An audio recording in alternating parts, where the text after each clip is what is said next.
কি বলছে দেখে নিই। বিলিগার, বিলিগার শব্দটার মানে কি? বিলিগার শব্দটার সিনোনিমাস ওয়ার্ড বা সমার্থক শব্দ চেয়েছে। তো belittled, benefited, troubled, irritated। তো বিলিগার শব্দটার মানে একবার জেনে নিই আমরা।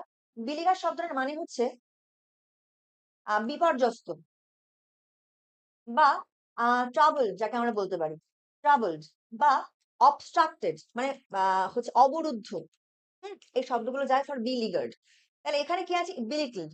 belittled শব্দটার মানে হচ্ছে কাউকে ছোট করা, কাউকে হিউমিলিয়েট করা। ঠিক আছে, তাহলে এখানে বলতে পারি আমরা হিউমিলিয়েটেড, হিউমিলিয়েটেড এটা বলতে পারি। বা ওকে, বেনিফিটেড, বেনিফিটেড শব্দের মানে হচ্ছে তোমার লাভবান। বেনিফিটেড শব্দের মানে হচ্ছে লাভবান, যাকে আমরা বলতে পারি প্রফিটেবল। হুম, প্রফিটেবলও বলতে পারি বেনিফিটকে। আর হচ্ছে ইরিটেটেড, কি ইরিটেটেড মানে হচ্ছে বিরক্ত। বিরক্ত, তো বিরক্তের ক্ষেত্রে আমরা কি ইউজ করতে পারি বলো? আমরা ইউজ করতে পারি হচ্ছে অ্যানয়েড, অ্যানয়েড ইউজ করতে পারি, ডিস্টার্বড ইউজ করতে পারি, রিপাগন্যান্ট ইউজ করতে পারি। অনেকগুলো শব্দ যায়, রাইট? রাইট, তাহলে এখানে বিলিগার শব্দটার synonymous word would be troubled. কারণ আমি একটু আগে কি বললাম যে বিলিগার শব্দটার মানে হচ্ছে বিপর্যস্ত। ট্রাবলড মানেও কিন্তু যে সমস্যায় আছে, যে বিপর্যস্ত অবস্থায় রয়েছে, তাকে আমরা কি বলি? ট্রাবলড বলি। তাহলে বিলিগার্ডের synonymous word would be troubled. Option C এখানে হয়ে যাবে correct option. Okay, option C এখানে হবে কারেক্ট অপশন।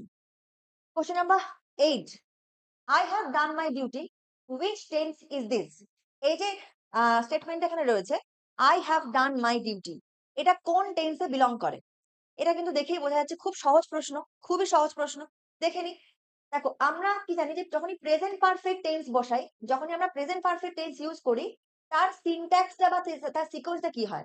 প্রথমে সাবজেক্ট আসে, প্রথমে সাবজেক্ট, এবং তারপরে আমরা কি নেব? তারপরে হচ্ছে আমরা সাবজেক্টের পার্সেন্ট বা নাম্বার ওয়াইজ, সেটা ফার্স্ট পার্সন না সেকেন্ড পার্সন না সিঙ্গুলার নাম্বার না প্লুরাল নাম্বার, সেই অনুযায়ী আমরা কিন্তু হ্যাভ বা হ্যাজ নেব। এটা এটা হচ্ছে অক্সিলিয়ারি হিসেবে আসবে। এবং তারপরে যে মেইন ভার্ব থাকবে না, সেই মেইন ভার্বের কিন্তু V3 ফর্ম বা পাস্ট পার্টিসিপল ফর্মটা আমরা ইউজ করব। এবং তারপরে থাকবে অবজেক্ট। হলো? তাহলে এখানে সাবজেক্ট কি আছে? আই আছে। আইটা ফার্স্ট পার্সন সিঙ্গুলার নাম্বার, তার জন্য আমরা হ্যাভ নিয়ে এসেছি। তারপর ডু এর পাস্ট পার্টিসিপল ফর্ম কি? ডু, ডিড, ডান, V3 ফর্মটা, তাহলে আমরা ডান লিখবো। এবং my duty, this is the object of the sentence. তাহলে এখানে হয়ে যাবে প্রেজেন্ট পারফেক্ট। অপশন বি এখানে হয়ে যাবে কারেক্ট আনসার, অপশন বি।